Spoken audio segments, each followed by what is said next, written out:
malaman yung side ng nanay mo? Ayaw mo ba siyang bigyan ng kahit isang oras lang ng buhay mo?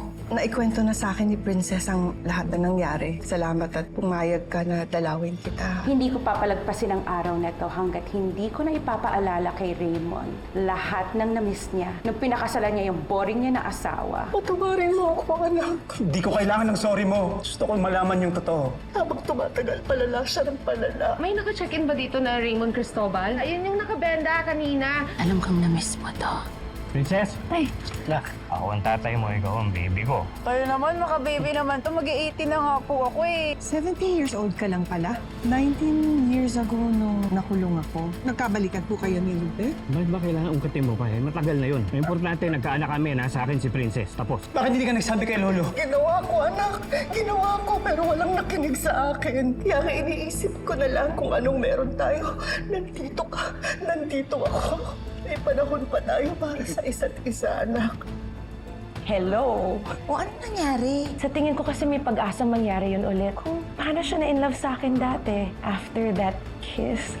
Raymond, Charlene, anong ginagawa mo dito? Anong ginawa mo sa asawa ko? Obvious ba, di inasikaso ko siya? Wala kang lugar sa pagitan namin mag-asawa. Saan si Divina? Hindi ko alam. Bigla na lang siya umalis. I need to talk to her. Kailangan namin pumunta ng Boracay. Baka kaya pa namin humabol na meeting. Handa na ako ulit para maging mama mo. Mama? Ang tagal ko gusto marinig yan sa'yo, anak. Anak. Anak.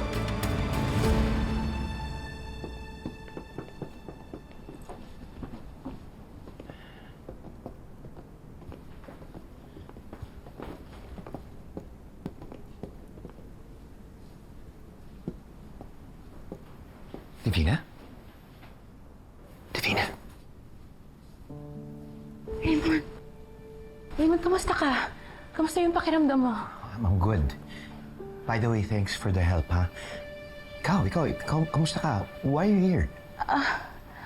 Akala ko kasi masusundo ako ni Denver kagabi. Kaya lang mamaya pa pala siya darating. Saan ka natulog? Dito. Okay lang naman. What? Ba't di ka bumalik ng kwarto? Nasaan si Charlene? Nagbibihis siya, pero pababa na rin. Raymond, ayoko na sanang banggitin yung nangyari sa amin ng asawa mo kagabi, pero Why? What happened? Tell me. dumating kasi yung asawa mo kagabi. Galit na galit. Kung ano-ano sinasabi sa akin na masasakit. Kung ano-ano binibintang niya sa akin na kababuyan na ayoko na banggitin ulit. What? Raymond, ginagawa ko naman ang lahat para sa kumpanya natin. Pero ayoko ng ganito. Ayoko ng gulo. Ayoko ng eskandalo. Ayoko na ng gulo sa buhay ko. I understand. I'm sorry about that.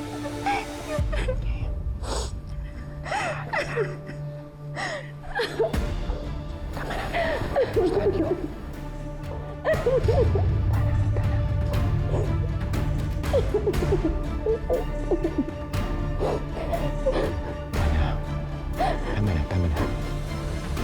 It's okay, I understand. Charlene. Hindi ka ba talaga titigil, ha? Charlene, wait. I'm sorry, Raymond. Hindi ko na kaya itong nakikita ko. At itong babae ito, pinipilit niya talaga yung sarili niya sa'yo. Charlene, wait. Saglit lang. What's happening to you lately? Hindi ka ba pwedeng makinig muna sa paliwanag bago ka sumugod, magtaas ang boses?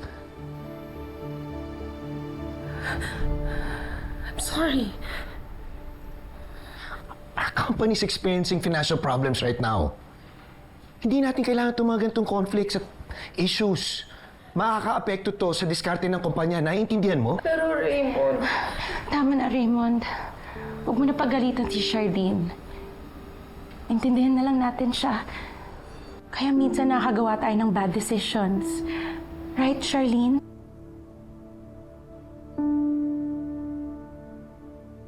Anyway, madami pa tayong kailangang asikasuhin. Nakausap ko na yung mga investors natin.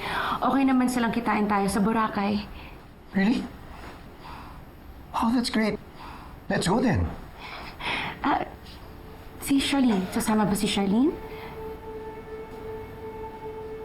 No, I don't think so. Baka mas kailangan siya ni Mama sa opisina. Tayo, we'll just proceed with the plan. Tara na. Sadya ka na sa abala. Sayang naman, Charlene. Akala ko sasama ka. Pero, ingat sa biyahe.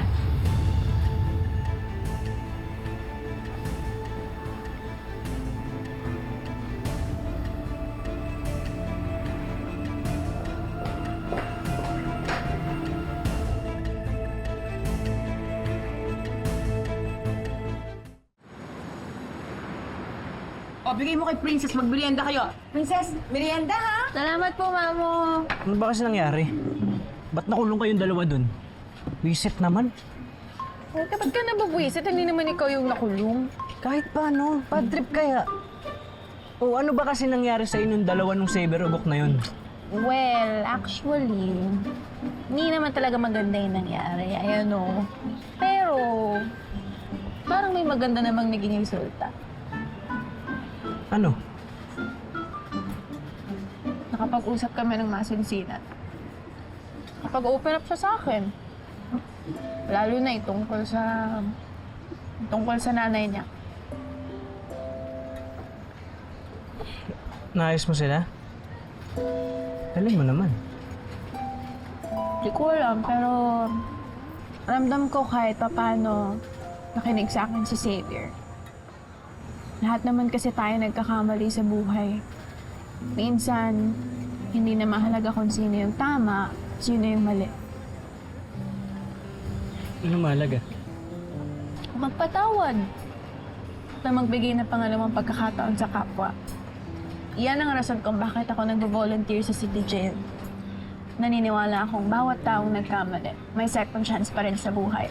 Kaya dapat, galingan natin sa plate. Okay? Wow, hanap yung segue mo ah. Siyempre, hindi tayo pwedeng mapahiya kosa. Lalo na at bibisita yung bureau. Oobserbahan daw nila yung mga programa natin. So, doon nila malalaman kung talaga bang effective yung mga proyekto natin. Kaya hindi tayo pwedeng pumalpak. Oo na.